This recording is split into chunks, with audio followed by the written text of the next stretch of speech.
In the bustling big city of New Orleans, Louisiana, teenager Antoinette Frank's daily life is as unpredictable as the southern wind. Antoinette had a chaotic upbringing. Her father, he was a Vietnam vet.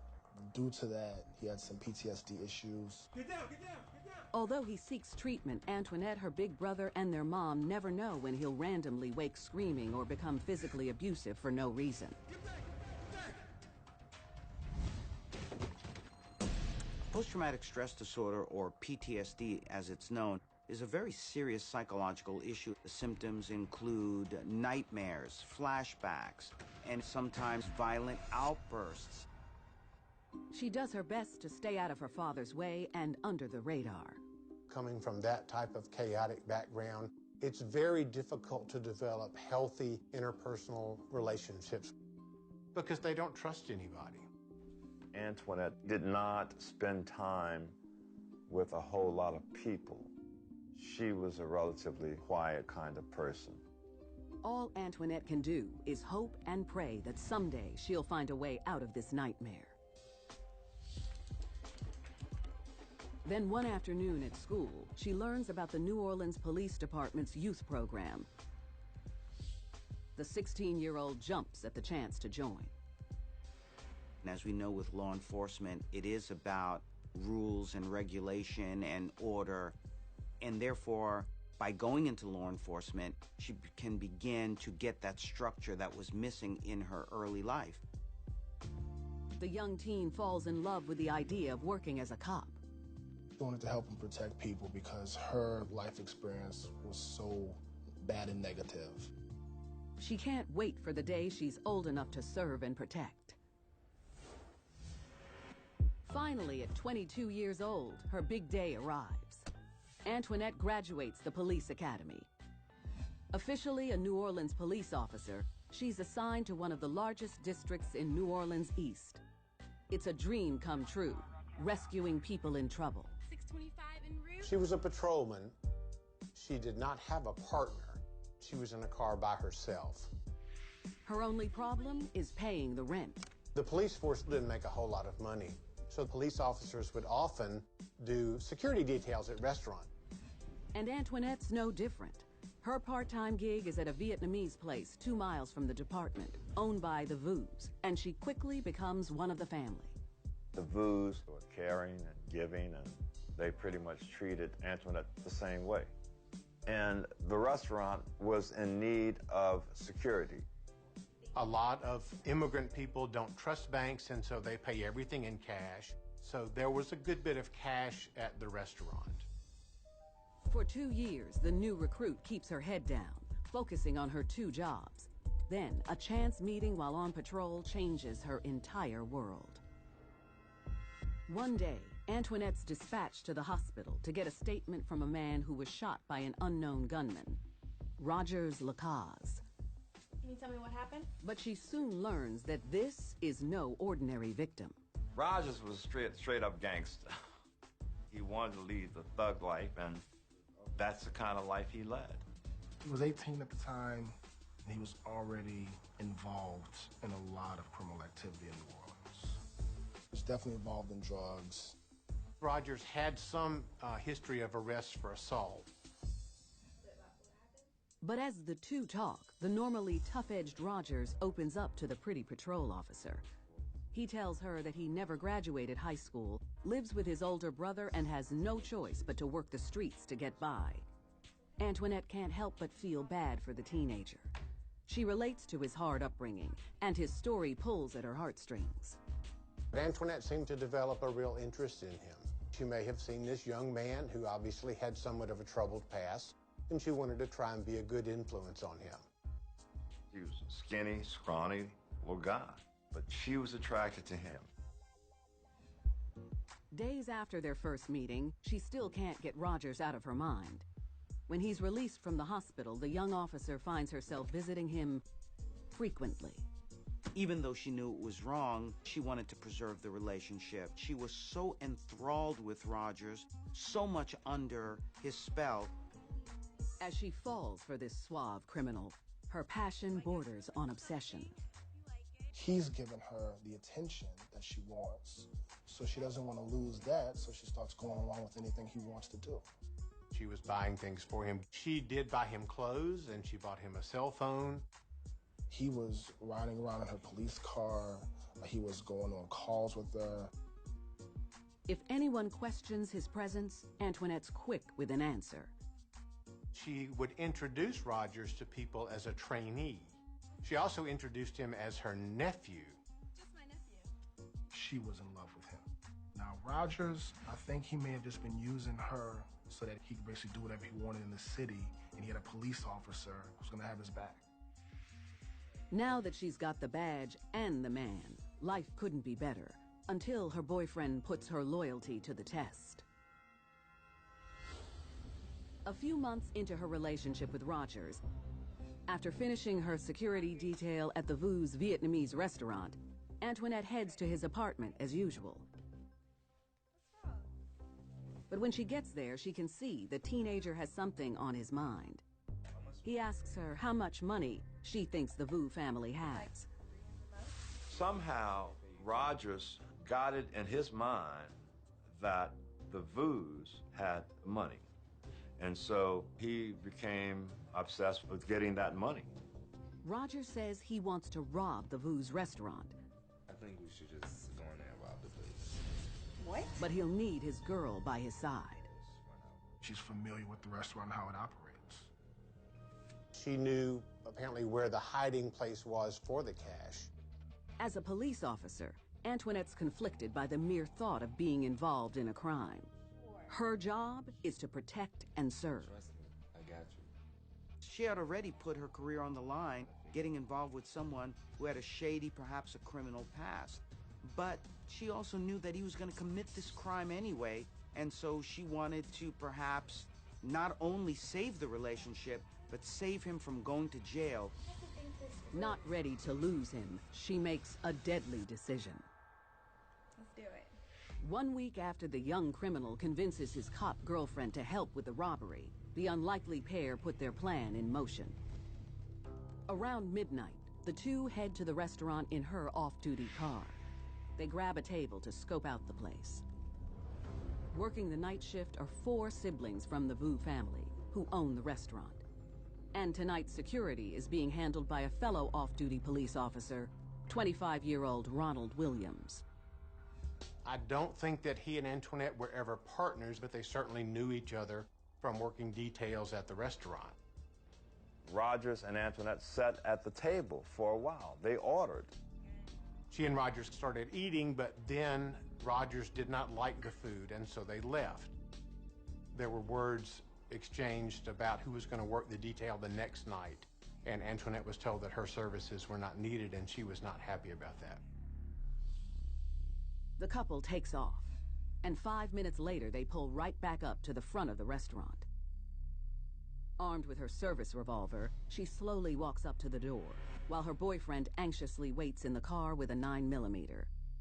Peering through the glass, she watches as the Vu siblings close up for the night.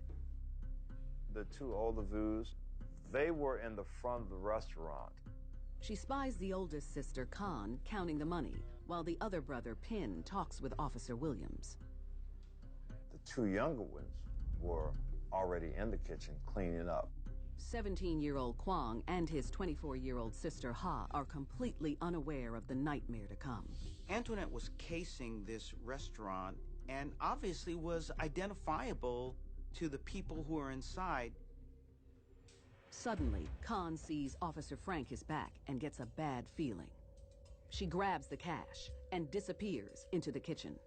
She apparently sensed something was not right and didn't have time to hide the money anywhere but in the microwave. And it was about $10,000 in cash. When she sees Khan take off, the crooked cop knows it's now or never. Antoinette got into the restaurant. There's some conjecture that Antoinette had stolen keys to the restaurant.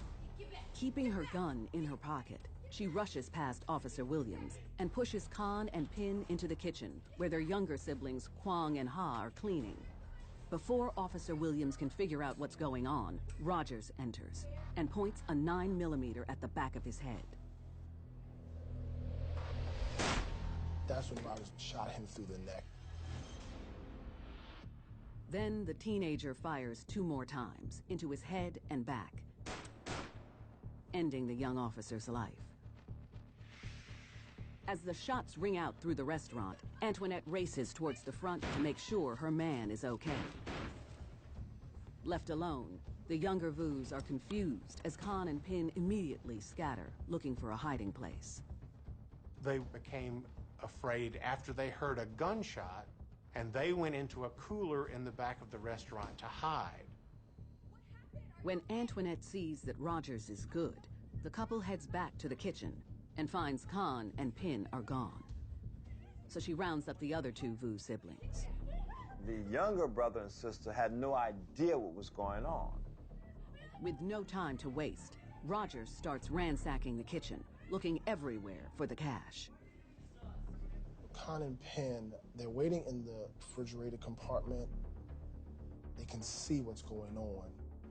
There was a window in the cooler, and they did observe Antoinette and Rogers, and they finally found the money. That's when Antoinette turns her attention back to Ha and Kwang, who are trembling with fear. The only thing she was thinking about is kind of make sure that Rogers was happy and that she was doing what she felt he wanted her to do. Suddenly, from inside the cooler, Khan and Pin huddle in terror as they hear multiple gunshots. They weren't there very long. This was quick. This was 4 minutes tops. I got a plan. I'm gonna fix this. Antoinette's survival instincts kick in. She tells her man not to worry, she'll take care of everything. Antoinette was sworn as a police officer to protect her community, but instead she was so devoted to her boyfriend, he was the only person that she wanted to protect. She left the restaurant with Rogers and took him to Rogers' brother's house and dropped him off there. Then Antoinette hears over the police scanner that the murders have been reported. Her mind spins, but she knows what she must do. She went back to the scene to eliminate the remaining witnesses. She pulls up to the restaurant. She's too late. Police are already on the scene. Inside the restaurant, the first responders discover the body of Officer Ronald Williams in the dining room. And in the kitchen, in a pool of blood, are Kwang and Ha Vu. They had a wound in the back of their head, as well as, I think, 1 or 2 shots in their chest and abdomen. So it appears that they were shot execution style. Antoinette boldly enters the grisly crime scene. She wanted to make it look like that she heard the call over the radio and started asking what happened, what happened, what happened. But she can't keep the charade going for very long. Khan Vu appears out of nowhere and blames Antoinette for the crime. The girl looked at her and said, "You know what happened. You were there. You did this."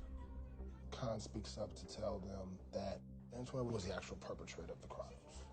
It's hard for the officers to believe that, to think that it was another officer that did this.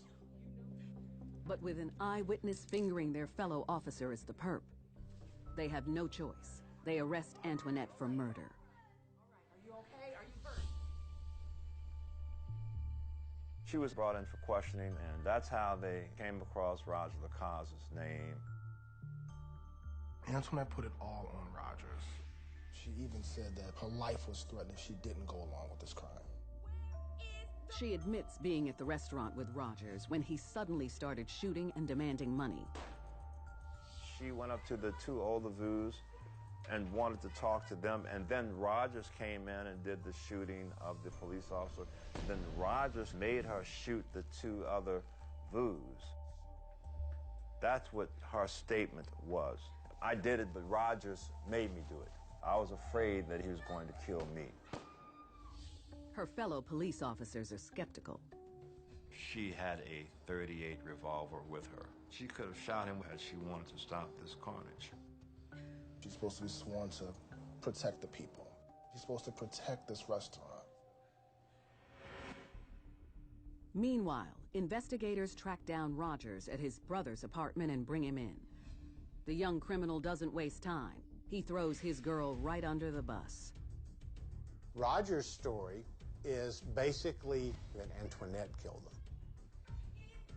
He blames her for the entire crime and tells police that she was upset at Officer Williams for taking all of her shifts at the restaurant. So she went in and shot the place up. At this point, love was thrown out the window. It was about self-preservation. They knew that they couldn't get out of it. They now were against one another. But it doesn't matter who pulled the trigger. Investigators have enough to charge both Antoinette Frank and Rogers Lacaze with 3 counts of first-degree murder. That summer, Rogers Lacaze has his day in court and is found guilty as charged. He is sentenced to death. Antoinette Frank goes to trial 2 months later and is also found guilty. She receives the same fate. They gave her the death sentence in under 40 minutes. She has yet to show any remorse for her actions. This person who is sworn to uphold the law has not only committed a robbery and murdered 2 innocent civilians, but also has murdered one of her fellow officers. I don't think she would have committed a crime like this had she not met Rogers. She was easily influenced. Antoinette Frank let blind love turn her from a protector into a killer. In Florida, Linda Pedroza decides her man trumps everything, even family. Growing up in sunny West Palm Beach, Florida, Linda Pedroza never had the chance to enjoy being a kid. Instead, the big-eyed little girl is forced to act as the glue that holds the marriage between her father, Andres, and her mother, Isabel, together. There was quite a bit of conflict happening in the house between Isabel and Andres. Linda was their only child. Her father, Andres, was a long-time alcoholic. It caused real problems in the household. Amid the chaos, little Linda tries her best to keep busy and bring some normalcy into her life. She did everything she could to create harmony in the home. She would try to interject herself kind of as a peacemaker to kind of get her parents to stop fighting. And I think over time that began to wear on her. By the time she reaches high school, the stress of trying to keep her dysfunctional family together causes her to completely unravel. As she grew more independent, she rebelled. Her grades started to decline. She started acting out. She would do everything her mom didn't want her to do. Drinking, smoking, dating. When you grow up in a home where there is arguing and tension, the children that are part of that home become the collateral damage because they don't have the adequate role models to see what healthy relationships are about. Linda eventually drops out of high school altogether. At just 16, despite her reckless behavior, she starts working at a restaurant in the mall. Even though her alcoholic father is hardly around, her mother makes it her mission to tame her wild daughter. Isabel wanted to maintain some sort of control over the relationship between herself and Linda. And in doing so, she became very overbearing. She was strict because she wanted her daughter to do right. She didn't want her dating. She wasn't allowed to have anyone over. She just would ground her, making her stay in the house or doing chores. You stay in your room. I don't want to hear about it. This is going to go. This is horrible. Her mother was very controlling, and the noose was so tight around Linda's life. The only place the young teen is not under her mother's thumb is when she's at work. Enter 23-year-old Antoine Wright. Linda met Antoine Wright at the fast food restaurant where she worked in the mall. She could sense that he was the bad boy. The attraction was immediate and it was strong. Antoine, he had a workout type body. He had a strong physique and he was older. Even though she's 6 years younger, he turns on his game and shows up to flirt with her every time she's at work.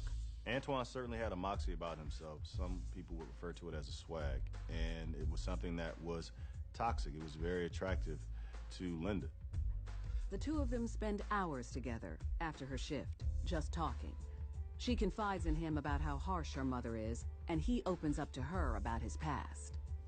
Antoine had been released from prison 3 months prior for an aggravated battery with a gun.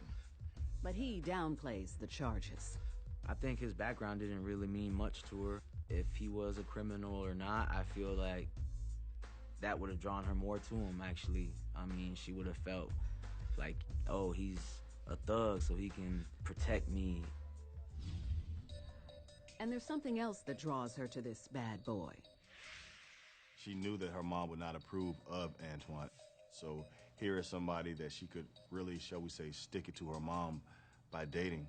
He definitely was someone that she would have been, shall we say, prone to gravitate to. But for the next few months, Linda spends every moment she can with her new man, on the sly. Once she started dating Antoine, it was just them two all the time. I never, ever heard of anyone she used to hang out with after that. She certainly saw him as a bad boy, and in some ways, the excitement of that might have been very attractive to her. But also, Antoine became a father figure who could give her that emotional support because she didn't have that in her life growing up. Then one night, the lovers' relationship is revealed when Linda's mom comes home early from work and catches them in bed together. Antoine was 23 years old, and Linda was a minor. She was only 17 years old, and that sent her through the roof. That was the straw that broke the camel's back. Outraged, she threatens to call the police and press rape charges. She said, if I catch you with him again, I'm going to have him put in jail. To pacify her mom, Linda swears she'll stop seeing him. I promise I won't see him anymore. But the two lovers won't dare be apart. They both decided to continue to see each other despite what Linda's mother wanted.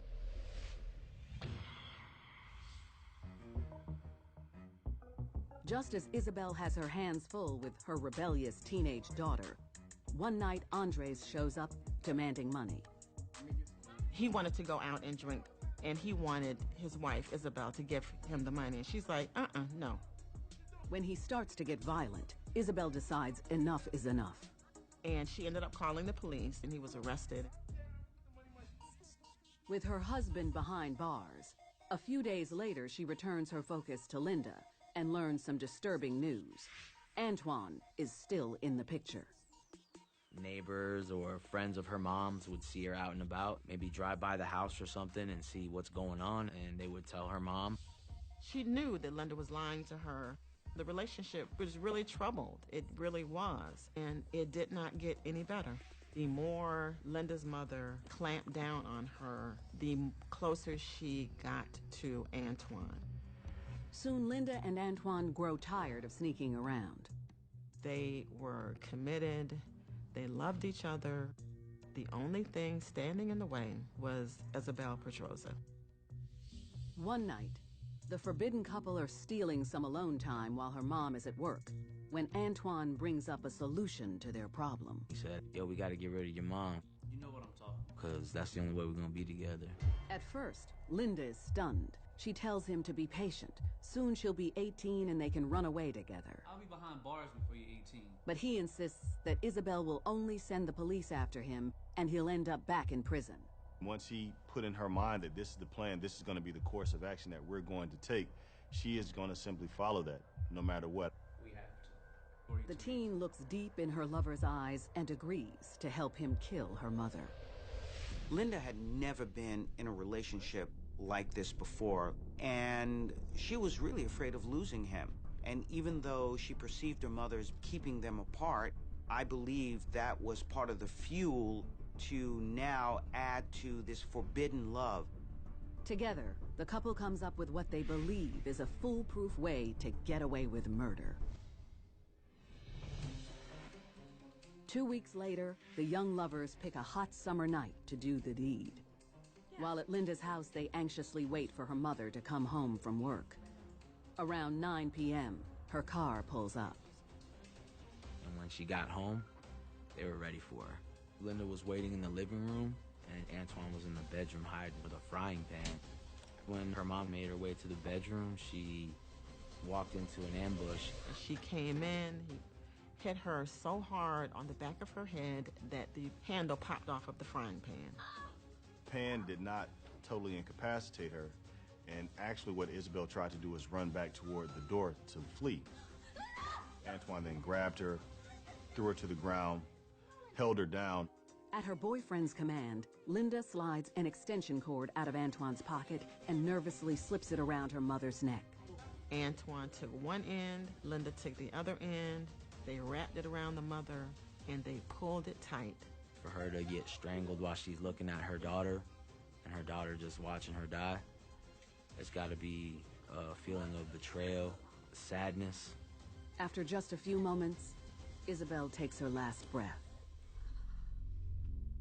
I cannot imagine what it was like in that room. I really can't. One can only think that what was fueling that was the intense anger, perhaps even hatred that she had for her mother. At the same time, she was doing this for Antwon. She was completely under his spell. Then they took the body to the bathroom, filled up the tub with water, and dunked her under the water to ensure that she was dead. Once they feel confident she's no longer breathing, the young killers know they need to get rid of the body. And Linda already has that part all figured out. She tells Antwon she once heard about a body that was disposed of by being doused with acid, disintegrating completely. I don't know where she got the idea from. Might have been watching a TV show or something. The two head to the closest home improvement store. They leave the body there in the bathroom, get in the car, and get muriatic acid, and take it back to the house, and pour it on the mother. Well, first thing, they got the wrong kind of acid. That's acid for the pool. That's not going to do anything to human skin. After an hour, they realize her body isn't going to dissolve fast enough. Antwon and Linda panic. So then they're like, oh my gosh, what are we going to do with this body? So then they take the body out of the tub with the extension cord still wrapped around Isabel's neck, place her in a tarp. Antwon suggests dumping her in the woods where no one will find her, and he knows the perfect spot.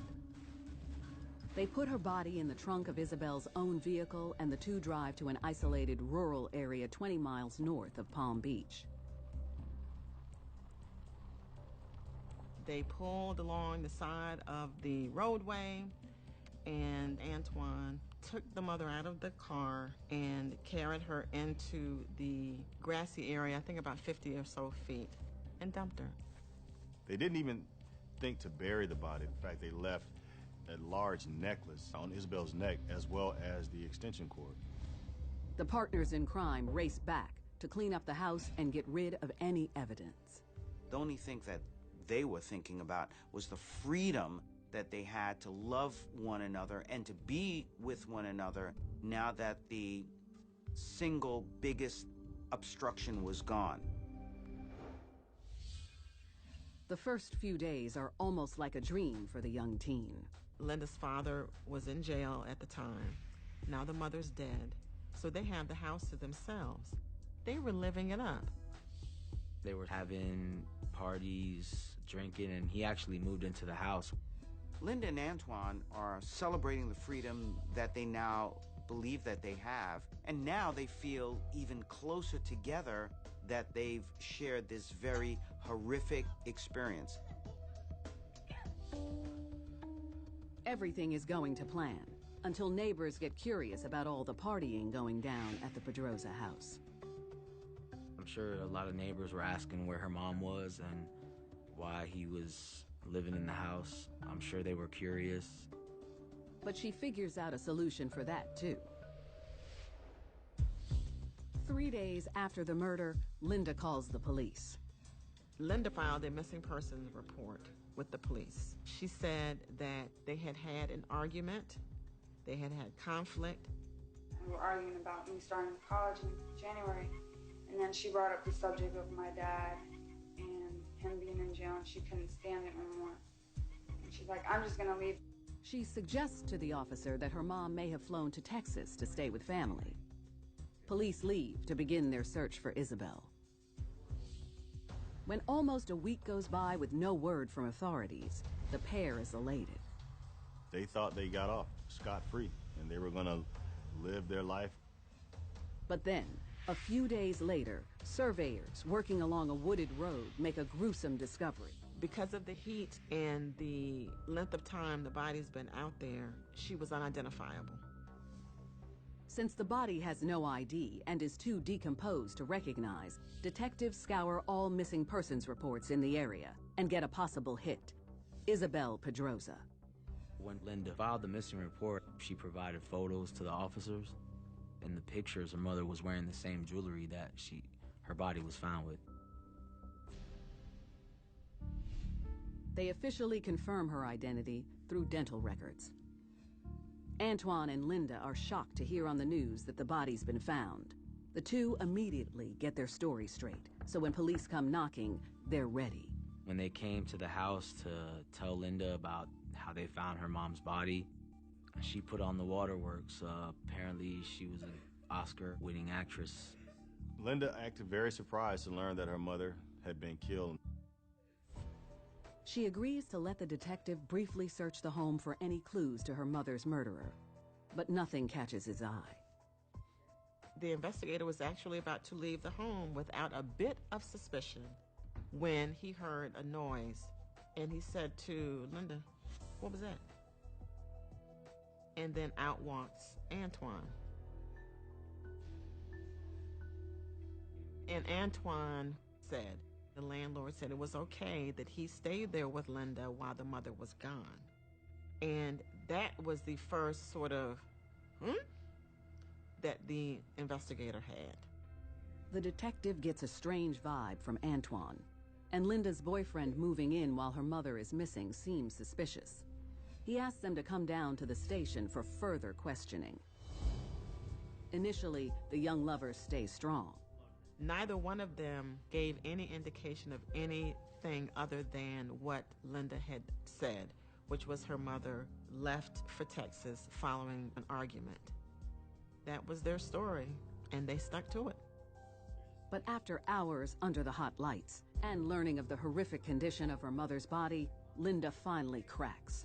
I would imagine the pressure of what she had done and the fact that these investigators seemed to be moving closer and closer to the truth. She was under tremendous pressure.